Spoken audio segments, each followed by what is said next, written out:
Recently, people have been asking me about experience strategy, a relatively new branch of UX. It turns out that many folks are intrigued by how different the work of experience strategy is from their work today, yet how much it feels like where they'd like their career to go. Experience strategy is indeed quite different from other branches of UX. While other branches, such as product design, UX research, service design, or content strategy, focus on designing and implementing products and services, experience strategists operate at the organization's executive level, focusing on the organization's top priorities. Experienced strategists center their work around the organizational challenges their executives are most concerned about. They identify how improving the lives of customers, users, and the organization's employees would overcome those organizational challenges.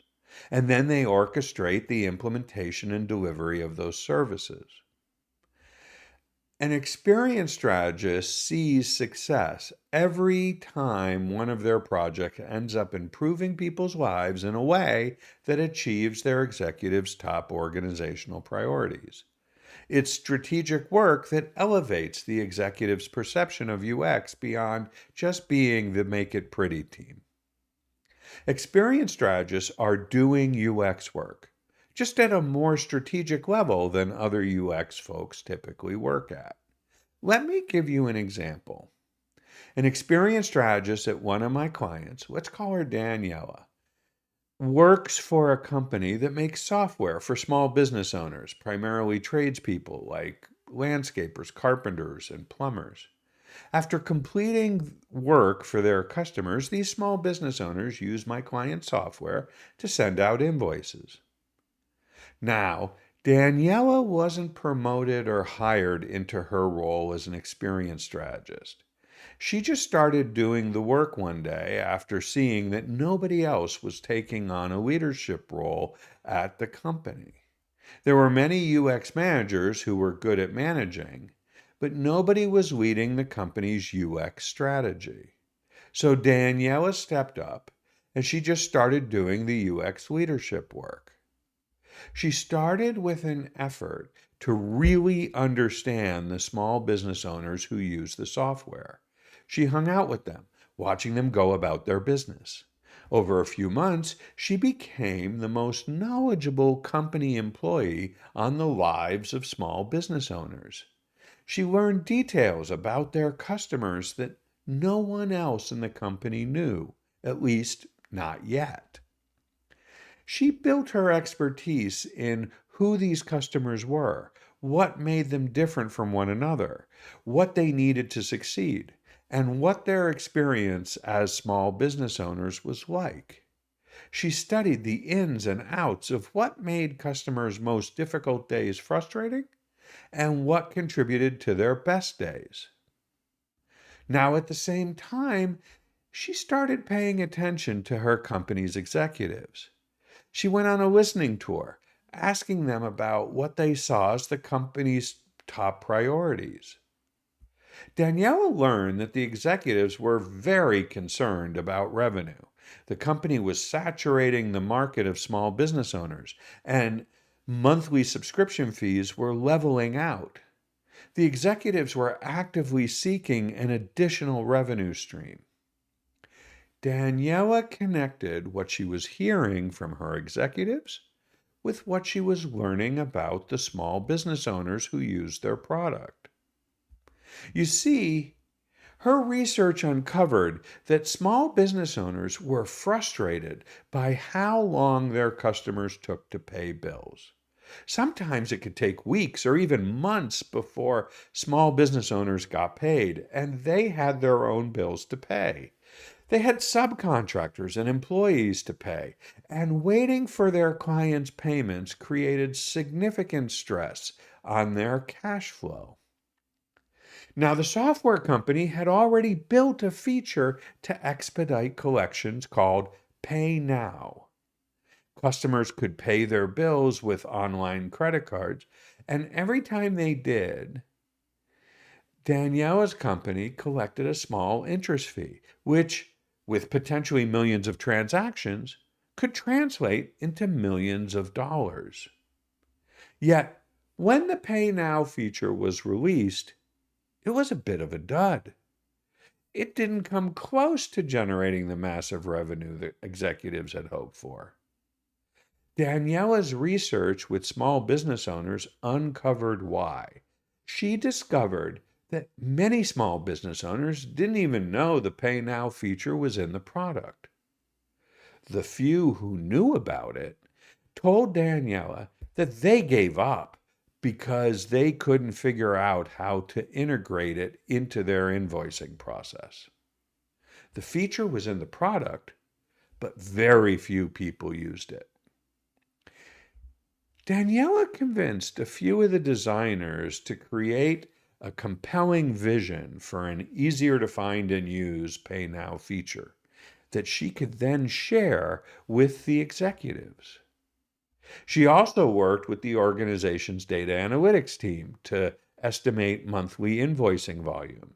Then she used those numbers to predict what the increased revenue from an improved Pay Now feature might look like.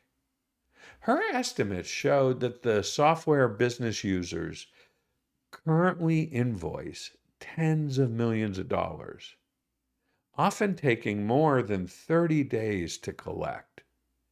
Yet, among the few business owners who had successfully used the current Pay Now functionality, most of their invoices were paid within 3 days. That evidence convinced her executive team to support and prioritize her vision of an improved Pay Now feature. With the executive team's backing, Daniela persuaded the Pay Now product managers to prioritize the design team's redesign of the feature's information architecture and installation workflows. Then she teamed with marketing to launch a campaign that reintroduced the feature to their small business owner audience. As the redesigned Pay Now rolled out, Daniela collected metrics to report back to the executives. And she also visited more small business owners and watched them work with the redesigned capability, measuring how much easier Pay Now was to locate and install. With new product instrumentation, Daniela could now track the number of bills that small business owners sent to their customers with Pay Now buttons and how many of those customers paid their bills that way. She could report how much faster each business owner collected payments, thereby revealing just how much their cash flow had improved. In the first month alone, millions of small business owners saw their previous 3 week average cash flow cut to fewer than 3 days, with a substantial share receiving their payments within a day. These small business owners were ecstatic with the enhanced feature. And the executives were pleased too, as interest revenue grew tenfold from the month before. The Pay Now feature was finally living up to its potential. I want to point out precisely what Daniela did to get these results. First, she saw a void in her organization, and without asking permission or seeking a promotion, she just filled it. She spent extensive time learning all about her users' experiences, while also meeting with executives and listening to their priorities. She identified an overlap between the two and orchestrated product managers, designers, developers, data analysts, and others to bring her vision to life. Finally, she tracked how the redesign impacted the top priority so she could relay the success to the executive team. It was a team effort, but it wouldn't have happened without Daniela's leadership, grit, and tenacity. Experienced strategists like Daniela don't do the same work as other UX folks. They don't focus on the product's redesign or on validating an idea through research. They don't deliver service blueprints, journey maps, Figma design files, or PowerPoint decks filled with validating insights. Instead, Daniela took advantage of the deep expertise that came from hanging out with small business owners and studying their experiences. She leaned into her stakeholder management skills, her understanding of how the company worked, her ability to navigate politics, and her strong listening skills. Nobody asked Daniela to take on this project, and she didn't ask for permission to do it either. She just saw that it needed doing and then made it happen. That's how executive strategists I've met make it work.